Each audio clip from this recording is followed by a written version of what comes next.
ಸಿದ್ಧರ ಸಂಜೀವಿನಿ ಬೆಟ್ಟಕ್ಕೆ ಎಲ್ಲರಿಗೂ ಸ್ವಾಗತ. ಇದು ತುಮಕೂರು ಜಿಲ್ಲೆ ಕೊರಟಗೆರೆ ತಾಲೂಕಿನ ಬೂದಗವಿ ಗ್ರಾಮದ ಹತ್ರ ಇದೆ. ಸೊ ಹೆಸರಲ್ಲಿದೆ ಸಿದ್ಧರ ಬೆಟ್ಟ ಅಂತ. ಇಲ್ಲಿ ತುಂಬ ಸಾಧು ಸಂತರು ಯತಿಗಳು ತಪಸ್ ಮಾಡಿದಂಥ ಒಂದು ಪುಣ್ಯಕ್ಷೇತ್ರ. ಸೊ ಆಂಜನೇಯ ಲಕ್ಷ್ಮಣನಿಗಾಗಿ ಸಂಜೀವಿನಿಯನ್ನು ತೆಗೆದುಕೊಂಡು ಹೋಗ್ಬೇಕಾದ್ರೆ ಆ ಒಂದು ಪಾರ್ಟ್ ಏನು ಬೀಳುತ್ತೆ ಅದರಿಂದ ಇದು ರೂಪುಗೊಂಡಿದೆ ಅಂತ ಪ್ರತೀತಿ ಇದೆ. ಸೊ ಸಿದ್ಧರ ಬೆಟ್ಟ ಹತ್ಬೇಕಾದ್ರೆ ನಿಮಗೆ ಅಷ್ಟು ಈಸಿ ಇರಲ್ಲ. ಸೊ ನೀವು ಶೂ ಮತ್ತು ಚಪ್ಪಲಿಗಳನ್ನ ಅಲ್ಲೇ ಬಿಟ್ಬಿಟ್ಟು ಹತ್ಬೇಕು, ಯಾಕಂದರೆ ತುಂಬ ಬಂಡೆಗಳು ಜಾರೋ ಅಂಥ ಪರಿಸ್ಥಿತಿ ಇರುತ್ತೆ. ನಮ್ಮ ಪಾಪು ತುಂಬ ಎಕ್ಸೈಟಿಂಗಾಗಿ ಖುಷಿಯಾಗಿ ಅವನು ಬೆಟ್ಟನ ಹತ್ತುತ್ತಾ ಇದ್ದಾನೆ. ಬೆಟ್ಟಕ್ಕೆ ಬಂದಿರೋದು ಸಿದ್ದು. ಹಾಗೆ ಹಾದಿ ಸಾಗುತ್ತಾ ಸಾಗುತ್ತಾ ಕಠಿಣ ಆಗ್ತಾ ಇರುತ್ತೆ. ಸೊ ಮೆಟ್ಲುಗಳು ತುಂಬ ಕಡ್ದಾಗ್ತಾ ಇರುತ್ತೆ. ಬಟ್ ಏನೇ ನಾವು ಮೆಟ್ಲುಗಳು ಹತ್ತಿ ಎಷ್ಟೇ ಸುಸ್ತಾದರೂ ಈ ನೇಚರ್ ಮುಂದೆ ಎಲ್ಲ ಕ್ಷಣ ಮಾತ್ರದಲ್ಲಿ ಮರ್ತು ಹೋಗ್ಬಿಡ್ತೀವಿ. ಎಷ್ಟು ವ್ಯೂ ಪಾಯಿಂಟ್ಸ್ ಎಷ್ಟು ಚೆನ್ನಾಗಿದೆ ಅಂದರೆ ಸಿದ್ಧರ ಬೆಟ್ಟದಲ್ಲಿ ನೋಡಿ. ಇವಾಗ ನಾವು ಮಿಡ್ ಝೋನಲ್ಲಿ ಇರ್ತೀವಿ ಆಲ್ಮೋಸ್ಟು. ಸೊ ಇಲ್ಲಿಂದ ವ್ಯೂ ಪಾಯಿಂಟ್ಸ್ನ ತೋರಿಸೋದಕ್ಕೆ ಟ್ರೈ ಮಾಡ್ತಾಯಿದ್ದೀನಿ. ಆ ಮಧ್ಯದಲ್ಲೊಂದು ಬಿಡಾರ ಹಾಕ್ಕೊಂಡಿದ್ದಾರೆ. ಸೊ ಸಣ್ಣ ಪುಟ್ಟ ವ್ಯಾಪಾರಿಗಳು ಪಾಪ ವ್ಯಾಪಾರ ಮಾಡ್ಕೊಂಡು ಹೋಗ್ತಾರೆ. ಅವ್ರ ದಿನನಿತ್ಯ ಜೀವನ ಬರೋವಂಥ ಪ್ರವಾಸಿಗರಿಂದ ಆಗೋವಂಥ ವ್ಯಾಪಾರದಿಂದಲೇ ಜೀವನ. ಹಾಗೆ ಕಂಟಿನ್ಯೂ ಮಾಡ್ತಾಯಿದ್ದೀವಿ. ಸೊ ಟುವರ್ಡ್ಸ್ ಮೇಲಿರೋ ಆ ಈಶ್ವರನ ದೇವಸ್ಥಾನದ ಕಡೆಗೆ ನೋಡಿ. ಅಲ್ಲಿ ನಮ್ಮ ವಯಸ್ಸಾಗ್ತಿರೋ ಅಜ್ಜಿ ಕೂಡ ಆರಾಮ್ಸೆ ಮೆಟ್ಲು ಹತ್ಕೊಂಡು ಹೋಗ್ತಾ ಇದ್ದಾರೆ. ಒನ್ ಡೇ ಮಾರ್ನಿಂಗ್ ಬಂದು ಒಂದು ಒಳ್ಳೆ ಟ್ರೆಕ್ಕಿಂಗ್ ಮಾಡಿಕೊಂಡು ಈವ್ನಿಂಗ್ ನಾವು ಮನೆ ಕಡೆ ಹೋಗಬೇಕು ಅಂದರೆ one of the best place ಇದು. ಬ್ಯಾಂಗ್ಳೂರಿಂದ 100 ಕಿಲೋಮೀಟರ್ಸ್ ಡಿಸ್ಟೆನ್ಸಲ್ಲಿ ಇದಿದೆ.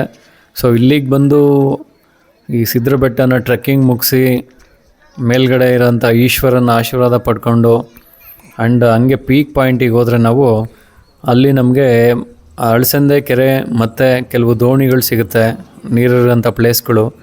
ಪಾಪ ಇವ್ರು ಹೇಳ್ತಾ ಇದ್ದಾರೆ ಯಾವಾಗಲೂ ಕಾರಲ್ಲಿ ಓಡಾಡಿ ಕೂತ್ಕೊಂಡು ಜರ್ನಿ ಮಾಡಿ ಮೆಟ್ಲುಗಳನ್ನ ಹತ್ತೋದು ಭಾರಿ ಕಷ್ಟ ಇದೆ ಅಂತ. ನೋಡ್ಬೋದು ನಮ್ಮ ಬ್ರದರ್ ಒಬ್ಬರು ಟೀ ಶರ್ಟ್ ಹಾಕ್ಕೊಂಡಿದ್ದಾರೆ, ರೆಡ್ ಟೀ ಶರ್ಟು. ಸೊ ಅವ್ರು ತುಂಬ ಕಡೆ ಇಂಟರ್ವಲ್ಸ್ ತಗೊಂಡು ಹಂಗೋ ಕಷ್ಟಪಟ್ಟು ಹತ್ತುತ್ತಾ ಇದ್ದಾರೆ. ಸೊ ನಾವು ಆಲ್ಮೋಸ್ಟ್ ಪೀಕ್ ಪಾಯಿಂಟಿಗೆ ಇನ್ನೇನು ನಿಯರ್ ಆಗ್ತಾಯಿದ್ದೀವಿ. ಲೈಕ್ ಪೀಕ್ ಪಾಯಿಂಟ್ ಅಂದರೆ ಈಶ್ವರನ ದೇವಸ್ಥಾನದ ಹತ್ತಿರ ಬರ್ತಾಯಿದ್ದೀವಿ. ಸೊ ಹಾಗೆ ನಮ್ಮ ಪಾಪು ಕೂತ್ಕೊಂಡಿದ್ದಾನೆ, ಸ್ವಲ್ಪ ಸುಸ್ತಾಗಿದೆ, ಸ್ವಲ್ಪ ರೆಸ್ಟ್ ಮಾಡ್ತಾ ಇದ್ದಾರೆ. ನೀವೆಲ್ಲ ನೋಡ್ತಾ ಇರೋ ಥರ ಎಷ್ಟು ಗ್ರೀನ್ ಬ್ಯಾಕ್ಗ್ರೌಂಡ್ ಎಷ್ಟು ಚೆನ್ನಾಗಿದೆ ಅಂದರೆ ಯಾವ ಕಡೆ ನೋಡಿದ್ರೂ ಗ್ರೀನ್ ಕಂಪ್ಲೀಟ್ಲಿ ಗ್ರೀನ್. ಸೊ ಈ ಹಿಲ್ ಸ್ಟೇಷನ್ ಅಂತ ನಮಗೆ ಫೀಲೇ ಆಗೋಲ್ಲ, ಅಷ್ಟು ಗ್ರೀನ್ ಕವರ್ ಆಗಿರುತ್ತೆ ಸಿದ್ಧರ ಬೆಟ್ಟದಲ್ಲಿ. ಯಾಕಂದರೆ ಇಲ್ಲಿ ಯೂಶ್ವಲಿ ಮಳೆ ಆಗ್ತಾನೆ ಇರುತ್ತೆ ಚೆನ್ನಾಗಿ. ನೀವು ನೋಡ್ಬೋದು. ಈಗ ಆಲ್ಮೋಸ್ಟ್ ನಾವು ಈಶ್ವರನ ದೇವಸ್ಥಾನದ ಹತ್ರ ನಿಯರ್ ಆದ್ವಿ. ನಾನಿಲ್ಲಿ ತೋರಿಸ್ತಾ ಇದ್ದೀನಿ ನೋಡಿ, ಅದೇ ಎಂಟ್ರೆನ್ಸು. ಇಲ್ಲಿ ಸ್ವಲ್ಪ ನಮ್ಮ ಹನುಮಂತಪ್ಪನ ಕಾಟಗಳು ತುಂಬಾ ಇರುತ್ತೆ. ಸೊ ಕೇರ್ಫುಲ್ಲಾಗಿರಬೇಕು. ಏನೇ ಪಾರ್ಸಲ್ ತಂದಿದ್ರು, ಫುಡ್ ಇರ್ಬೋದು, ಪ್ಯಾಕೆಟ್ಸ್ ಇರ್ಬೋದು. ಆ್ಯಕ್ಚುಲಿ ನಮ್ಮದು ಒಂದು ಸ್ನ್ಯಾಕ್ಸ್ ಪಾಕೆಟ್ನ ಡಕಾಯಿತಿ ಮಾಡೇ ಬಿಟ್ರು ಕೊನೆಗೂ. ಓಕೆ ಫೈನ್, ಅಂತೂ ಇಂತೂ ಈಶ್ವರನ ದೇವಸ್ಥಾನನ ರೀಚ್ ಆದ್ವಿ. ಈಗ ಆ ದೇವಸ್ಥಾನದ ಒಳಗಡೆ ಹೋಗಿ ಈಶ್ವರನ ಆಶೀರ್ವಾದ ಪಡ್ಕೊಂಡು ಆ ಪವಿತ್ರವಾದ ಕಲ್ಯಾಣಿಯಿಂದ ಉಕ್ಕೋ ನೀರನ್ನ ಹಾಕ್ಸ್ಕೊಂಬಿಟ್ರೆ ಬೆಟ್ಟ ಹತ್ತಿರೋ ಪೈನು, ಯಾವುದೇ ಥರ ಮೈಕೈ ನೋವು ಏನೂ ಇರಲ್ಲ. ಅಷ್ಟು ಹಗುರ ಆಗಿಬಿಡುತ್ತೆ ಮೈ ಮನಸ್ಸು ಎರಡೂ ಕೂಡ. ಸೊ ಅಂಥ ಪವಿತ್ರವಾದ ಕ್ಷೇತ್ರ ಇದು. ನಾನು ಚಿಕ್ಕ ಹುಡುಗ ಇದ್ದಾಗ ಲೈಕ್ ಒಂದು 2-3 ಸಲ ಸಿದ್ಧರ ಬೆಟ್ಟಕ್ಕೆ ಬಂದು ಹೋಗಿದ್ದೀನಿ. ಆದರೆ ನಾನು ಡೆಡ್ ಎಂಡ್ ಇದೆ ಅಂದ್ಕೊಂಡಿದ್ದೆ, ಯಾಕಂದರೆ ಆ ಚಿಕ್ಕ ವಯಸ್ಸಲ್ಲಿದ್ದಾಗ ಒಂದು ಲಿಮಿಟೇಷನ್ಸಲ್ಲಿ ಬೆಟ್ಟಕ್ಕೆ ಬಂದಿರ್ತೀವಿ. ಸೊ ಬಟ್ ಆ್ಯಕ್ಚುಲಿ ಇವತ್ತು ಇಲ್ಲಿ ಈಶ್ವರನ ದೇವಸ್ಥಾನದಲ್ಲಿ ಪವಿತ್ರವಾದ ನೀರನ್ನು ಮೈ ಮೇಲೆ ಹಾಕ್ಸ್ಕೊಂಡು ನಂತರ ಅಳಸಂದೆ ಕೆರೆ ಏನಿದೆ ಮೇಲ್ಗಡೆ ಕಂಪ್ಲೀಟ್ ಪೀಕ್ ಪಾಯಿಂಟ್. ಆ್ಯಕ್ಚುಲಿ ಸಿದ್ಧರ ಬೆಟ್ಟ ಸಮುದ್ರ ಮಟ್ಟದಿಂದ 2460 ಅಡಿ ಎತ್ತರದಲ್ಲಿದೆ. ಸೊ ಆ ಪೀಕ್ ಪಾಯಿಂಟಿಗೆ ಇವತ್ತು ಹೋಗೋಣ ಅಂತ ಅಂದ್ಕೊಂಡೇ ಬಂದಿದ್ದೀನಿ. ಸೊ ಈಗ ನಾವು ಶ್ರೀ ಈಶ್ವರನ ಸನ್ನಿಧಾನಕ್ಕೆ ಬಂದಿರ್ವಿ ಆಲ್ಮೋಸ್ಟು. ಇಲ್ಲಿ ಪವಿತ್ರವಾದ ನೀರು ಹಾಕ್ತಾಯಿದ್ದಾರೆ ನೋಡ್ಬೋದು ನೀವು. ಸೊ ಈಗ ನನ್ನ ಸರದಿ. ಈಶ್ವರ ಇರೋ ಕಡೆ ಗಂಗೆ ಇರಲೇಬೇಕು. ಸೊ ಗಂಗೆ, ಪವಿತ್ರವಾದ ಗಂಗೆ ಈ ಕಲ್ಯಾಣಿಲಿ ಯಾವಾಗಲೂ ಸದಾ ನೆಲೆಸಿರ್ತಾಳೆ. ವರ್ಷ ಪೂರ್ತಿ ನೀರಿರುತ್ತೆ ಆ ಕಲ್ಯಾಣಿಲಿ. ಸುಮಾರು ಒಂದು 3/6 ಜಾಗದಲ್ಲಿ ಇರೋಂಥ ಚಿಕ್ಕ ಕಲ್ಯಾಣಿ. ನೀರಂತೂ ಯಾವಾಗಲೂ ಇದ್ದೇ ಇರುತ್ತೆ, ಎಂಥ ಬೇಸಿಗೆಯಲ್ಲಿ ಬಂದರೂ ನೀರಿರುತ್ತೆ. ಸೊ ಅದು ನೀರು ಎಲ್ಲಿಂದ ಬರುತ್ತೆ ಅನ್ನೋದೇ ಎಲ್ಲರಿಗೂ ಕ್ವಶನ್ ಮಾರ್ಕು. ಆ್ಯಕ್ಚುಲಿ ಅದರಿಂದ ಒಳಗಡೆ ಇನ್ನೂ ಒಂದು ಸ್ವಲ್ಪ ಗುಹೆ ಇದೆ. ಕಾಲ ಕಳೆದಂತೆ ಪ್ರಕೃತಿ ವಿಕೋಪಗಳಿಗೆ ಸಿಲುಕಿ ದಾರಿ ತುಂಬ ಕಿರಿದಾಗಿರೋದ್ರಿಂದ ಯಾರು ಅಂತ ಸಾಹಸ ಮಾಡೋಕ್ಕೆ ಹೋಗಬೇಡಿ.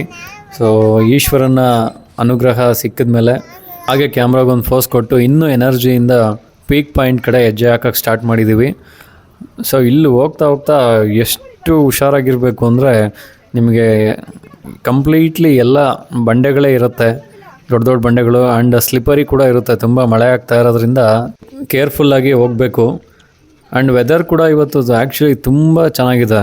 ಆಲ್ಮೋಸ್ಟ್ ಇವಾಗ ನಾವು ಹೋಗಿ ಬರೋದ್ರಲ್ಲಿ ಮಳೆಗೆ ಸಿಗೋವಂಥ ಚಾನ್ಸ್ ಎಲ್ಲ ಇದೆ ಅಂತ ನನಗೆ ಅನ್ನಿಸ್ತಾ ಇದೆ. ಸೊ ಕಂಪ್ಲೀಟ್ಲಿ ನೀವು ಅಬ್ಸರ್ವ್ ಮಾಡ್ಬೋದು, ಮೋಡ ಫುಲ್ಲು ಕವಿದುಬಿಟ್ಟಿದೆ, ತುಂಬ ಡಾರ್ಕ್ ಇದೆ ಕ್ಲೌಡ್ಸು. ಟೆನಿಕ್ಯಾಸ್ಟ್ ಮಳೆ ಬರ್ಬೋದು. ಆ್ಯಂಡ್ ಈ ಪ್ರದೇಶದಲ್ಲಿ ಮಳೆ ಯೂಶ್ವಲಿ ಚೆನ್ನಾಗಾಗುತ್ತೆ. ನೀವು ನೋಡ್ಬೋದು ಸುತ್ತ ಇರೋ ನೇಚರು ಎಷ್ಟು ಗ್ರೀನ್ ಇದೆ ಅಂದರೆ ಅಲ್ಟಿಮೇಟ್ ಇದೆ. ಸೊ ಹಾಗೆ ಕಂಟಿನ್ಯೂ ಮಾಡ್ತಾ ಅಳಸಂದೆ ಕೆರೆಗೆ ನನ್ನ ಮಗ ಅಂತೂ ಫುಲ್ಲು ಖುಷಿಯಾಗಿಬಿಟ್ಟಿದ್ದಾನೆ.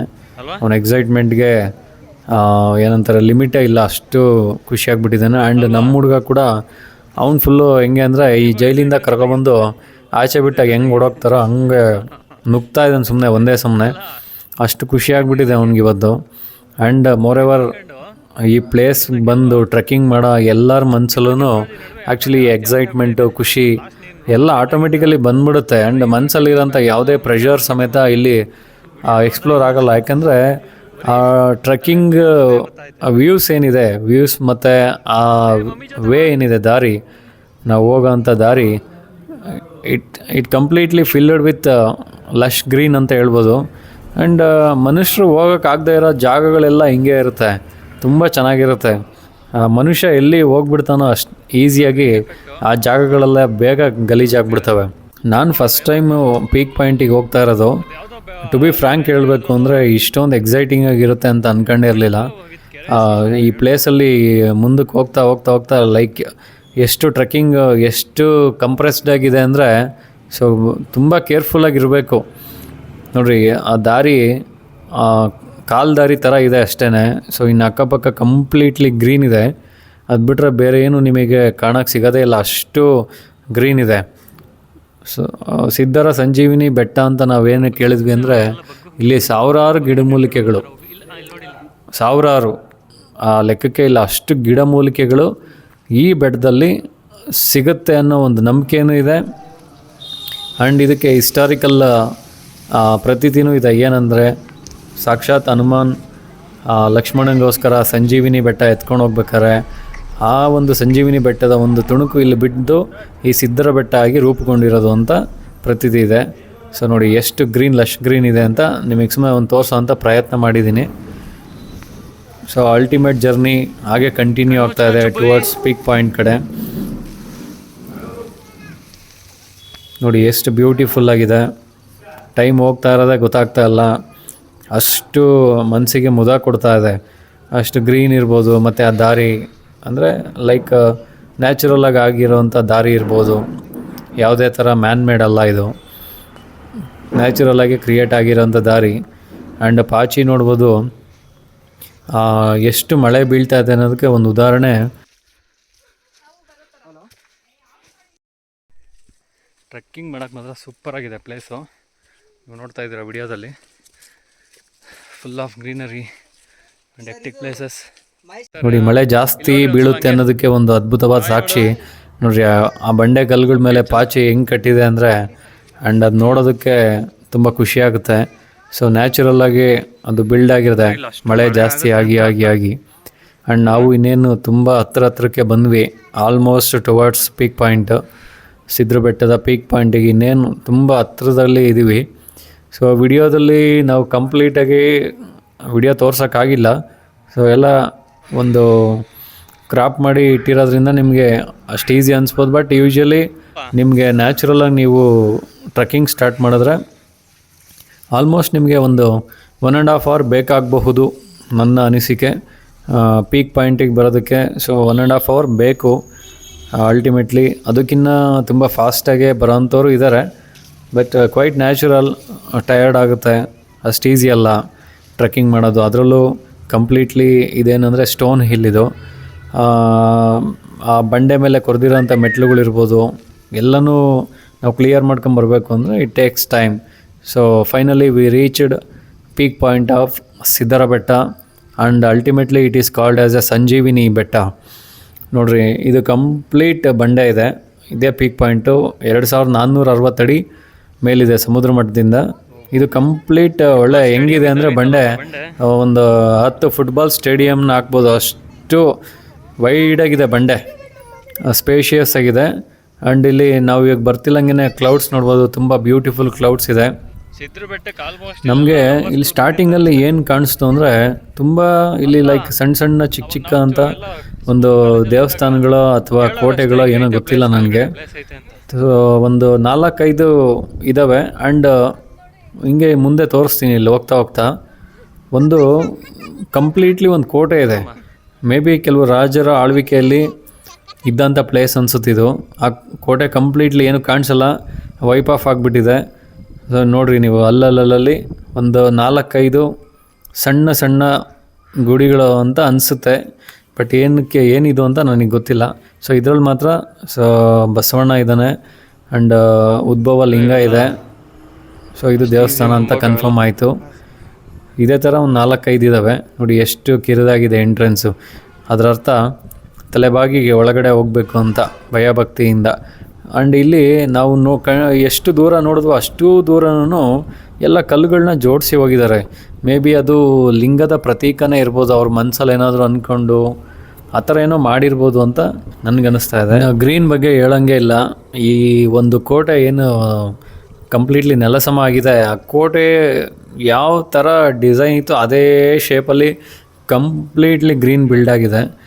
ಸೊ ನೀವು ನೋಡ್ಬೋದು, ನಾನು ಇವಾಗ ಕೋಟೆ ಒಳಗಡೆ ಎಂಟ್ರಾಗಿದ್ದೀನಿ. ಏನೂ ಇಲ್ಲ, ಕಂಪ್ಲೀಟ್ಲಿ ಡಿಸಾಲ್ವ್ ಆಗಿಬಿಟ್ಟಿದೆ, ಏನೂ ಇಲ್ಲ, ಗೋಡೆಗಳೆಲ್ಲ ಬಿದ್ದೋಗ್ಬಿಟ್ಟಿದೆ. ಆ್ಯಂಡ್ ಮಧ್ಯದಲ್ಲೇ ಗ್ರೀನ್ ಬೆಳೆದಿದೆ ಅಷ್ಟೇ. ಈಗ ಕೋಟೆ ಒಳಗಡೆ ತೋರ್ಸೋದಕ್ಕೆ ಟ್ರೈ ಮಾಡ್ತಾಯಿದ್ದೀನಿ. ನೋಡಿರಿ, ಸುತ್ತ ಕೋಟೆ ಇದೆ, ಬಟ್ ಆ ಗೋಡೆಗಳು ಎಲ್ಲಿದೆ ಏನು ಕಾಣೋದಿಲ್ಲ, ಕಂಪ್ಲೀಟ್ಲಿ ಗ್ರೀನ್ ಬೆಳ್ಕೊಂಬಿಟ್ಟಿದೆ. ನೀವು ಅಬ್ಸರ್ವ್ ಮಾಡ್ಬೋದು, ಎಡ್ಜಸ್ಸಲ್ಲಿ ಮಾತ್ರ ಆ ಗೋಡೆಗಳು, ಆ ದೊಡ್ಡ ದೊಡ್ಡ ವಾಲ್ಗಳು ಕ್ಲೀನಾಗೆ ನಮಗೆ 4 ಎಡ್ಜಸ್ಸಲ್ಲೂ ಕಾಣಿಸುತ್ತೆ. ನೋಡಿರಿ, ಇದೊಂದು 360 ಡಿಗ್ರಿ ವ್ಯೂ ತೋರಿಸ್ತಾ ಇದ್ದೀವಿ. ಆ್ಯಂಡ್ ಹೀಗೆ ಮುಂದಕ್ಕೆ ಹೋದರೆ ಇಲ್ಲೊಂದು ಎಕ್ಸೈಟಿಂಗ್ ಆಗಿರೋ ಒಂದು ಪಾಯಿಂಟ್ ಇದೆ. ಏನು ಅಂದರೆ ಒಂದು ನೀರಿನ ದೊಣೆ ಇದೆ. ಸೊ ಅದು ಆ್ಯಕ್ಚುಲಿ ವಿಡಿಯೋದಲ್ಲಿ ಎಷ್ಟು ಮಾತ್ರ ಚೆನ್ನಾಗಿ ಕಾಣಿಸ್ತಿದೆಯೋ ನನಗೆ ಗೊತ್ತಿಲ್ಲ. ನನಗಂತೂ ಫುಲ್ ಥ್ರಿಲ್ ಆಗೋದೆ ನಾನು ನೋಡಿಬಿಟ್ಟು. ಯಾಕೆಂದರೆ ನೀರಿನ ದೊಣೆಗಳು ಅವು ನ್ಯಾಚುರಲಿ ಬಿಲ್ಟ್ ಮಾಡಿರ್ತಾರೆ ಹಳೆ ಕಾಲದಲ್ಲಿ. ಅವ್ರು ಎಷ್ಟು ಟೆಕ್ನಿಕಲ್ಲಾಗಿ ಎಷ್ಟು ಕ್ರಿಯೇಟಿವ್ ಆಗಿ ಯೋಚನೆ ಮಾಡಿರ್ತಾರೆ ಅಂದರೆ, ಬೆಟ್ಟದ ಮೇಲೆ ಮಳೆ ಆದಾಗ ಹೋಗೋಂಥ ನೀರೆಲ್ಲ ಹೋಗಿ ಆ ಫಿಲ್ಟರ್ಡ್ ವಾಟರ್ ಏನಿದೆ ಅದು ಶೇಖರಣೆ ಆಗೋದಕ್ಕೆ ಒಂದು ಬ್ಯೂಟಿಫುಲ್ ಆಗಿರೋ ಲೊಕೇಶನ್ಗಳನ್ನ ಅಂದರೆ ನ್ಯಾಚುರಲಿ ಬಿಲ್ಡ್ ಮಾಡಿರ್ತಾರೆ ಅವರು, ವಿತೌಟ್ ಯೂಸಿಂಗ್ ಎನಿಥಿಂಗ್. ನೀವು ನೋಡ್ಬೋದು, ಈ ದೊಣೆ ತುಂಬ ದೊಡ್ಡದಾಗಿದೆ. ಆ್ಯಕ್ಚುಲಿ ವಿಡಿಯೋದಲ್ಲಿ ಕಾಣೋಷ್ಟು ಅಷ್ಟು ಈಸಿ ಇಲ್ಲ, ತುಂಬ ರೌದ್ರ ರಮಣೀಯ ಅಂತಲೇ ಹೇಳ್ಬೋದು. ಲ್ಯಾಂಡ್ಸ್ಕೇಪಲ್ಲಿ ತಮ್ನೇಲ್ ಮಾಡೋದಕ್ಕೆ ಕಣ್ಣು ಆಯಿಸಿದಷ್ಟು ದೂರನೂ ಮೋಡ ಮತ್ತು ಆ ಬೆಟ್ಟಗಳೇನಿದೆ ಸುತ್ತ, ಅವೆಲ್ಲ ಆಲ್ಮೋಸ್ಟ್ ಟಚಿಂಗ್ ಪಾಯಿಂಟ್ಸಿಗೆ ಬಂದುಬಿಟ್ಟಿದೆ ಅಂತ ಅನಿಸುತ್ತೆ. ಅಷ್ಟು ಒಳ್ಳೆ ವ್ಯೂ ಪಾಯಿಂಟ್ ಇದು. ಇನ್ನು ನಮ್ಮ ಈ ತುಮಕೂರು ಜಿಲ್ಲೆಯಲ್ಲಿ ಹೇಳಬೇಕು ಅಂದರೆ ಬೆಟ್ಟಗಳೇ ಜಾಸ್ತಿ. ನಿಮಗೆ ತುಮಕೂರು ಜಿಲ್ಲೆಯಲ್ಲಿ ಮಧುಗಿರಿ ಇರ್ಬೋದು, ನಮ್ಮ ದೇವರಾಯನ ದುರ್ಗ ಇರ್ಬೋದು, ಕೊರಟಗೆರೆ ತಾಲೂಕಲ್ಲಿ ಸಿದ್ರಬೆಟ್ಟ ಇರ್ಬೋದು, ಮತ್ತು ಮಿಡಿಗೇಶಿ ಕೋಟೆ ಇರ್ಬೋದು. ಒಂಥರ ಹೇಳ್ಬೇಕು ಅಂದರೆ ಬರೀ ಕೋಟೆ ಕೊತ್ತಲುಗಳ ನಾಡು ಅಂತಲೇ ಹೇಳ್ಬೋದು. ಇದೆಲ್ಲ ಅಲ್ಟಿಮೇಟ್ ಆಗಿದೆ. ಇನ್ನು ಎಷ್ಟು ನೋಡಿದರು, ಎಷ್ಟು ಹೇಳಿದರು ಸಾಲಲ್ಲ, ಅಷ್ಟು ಅದ್ಭುತವಾದ ದೃಶ್ಯಗಳು ಇವೆಲ್ಲ.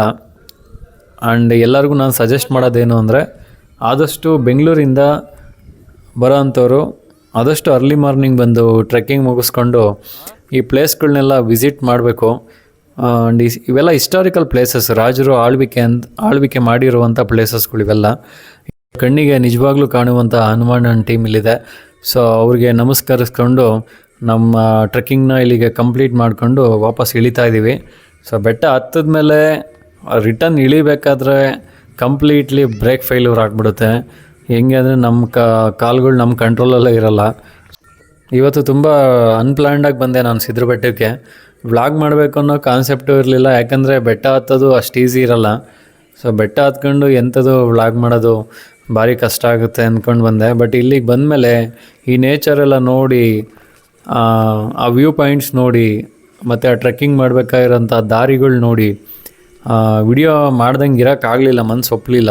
ಸೊ ಆದಷ್ಟು ಟ್ರೈ ಮಾಡಿ ಒಂದು ಉಪಯುಕ್ತವಾದ ಮಾಹಿತಿ ಜೊತೆಗೆ ಒಂದು ಅದ್ಭುತವಾದ ದೃಶ್ಯ ಕಾವ್ಯನ ಕಟ್ಕೊಡೋಣ ಅಂತ ಟ್ರೈ ಮಾಡಿದ್ದೀನಿ. ಸೊ ಈಗ ಇಳಿತಾ ಇದ್ದೀವಿ. ಹಿಂಗೆ ಇಳಿಬೇಕಾದ್ರೆ ಸಮೇತ ನೀವು ನೋಡ್ಬೋದು, ಪ್ರತಿಯೊಂದು ಪಾಯಿಂಟಲ್ಲೂ ಮುಂದೆ ಹೋಗೋದಕ್ಕೆ ಮನಸ್ಸೇ ಆಗಲ್ಲ ಅಂಥ ವ್ಯೂ ಪಾಯಿಂಟ್ಸ್ ಇದೆಲ್ಲ. ಸೊ ಎಷ್ಟು ನೋಡಿರಿ, ನೇಚರ್ ಅಟ್ ಇಟ್ಸ್ ಬೆಸ್ಟ್. ಪ್ರಕೃತಿ ಮುಂದೆ ಎಲ್ಲರೂ ಏನಂತಾರೆ, we are like A small molecule ಅಷ್ಟೇ. ಆದಷ್ಟು ಪ್ರಕೃತಿನ ಕಾಪಾಡಿ ಆ್ಯಂಡ್ ಪ್ಲ್ಯಾಂಟ್ ಮೋರ್ ಟ್ರೀಸ್. ನನ್ನ ಬೇರೆ ವೀಡಿಯೋಸಲ್ಲೂ ಹೇಳ್ತಾ ಇದ್ದೀನಿ, ಯೂಸ್ ಎಲೆಕ್ಟ್ರಿಕ್ ವೆಹಿಕಲ್ಸ್. ಆ್ಯಂಡ್ ನಾವು ನೇಚರ್ನ ಎಷ್ಟು ಚೆನ್ನಾಗಿ ನೋಡಿಕೊಂಡ್ರೂ ಸಾಲದು, ಬಿಕಾಸ್ ಅದರಿಂದ ಸಿಗೋಂಥದ್ದು ನಮಗೆ ಇಟ್ಸ್ ಅನ್ಲಿಮಿಟೆಡ್.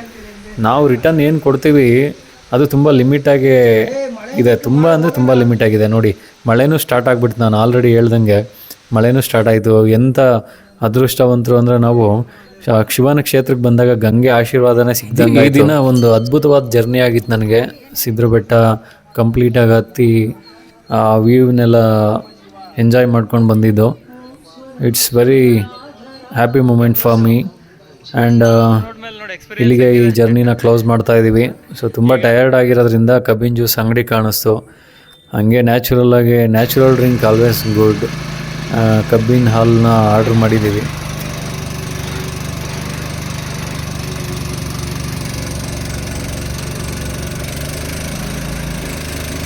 ಸೊ ನಮ್ಮ ಎನರ್ಜಿ ಡ್ರಿಂಕ್ ಸಿಕ್ಕಾಯಿತು.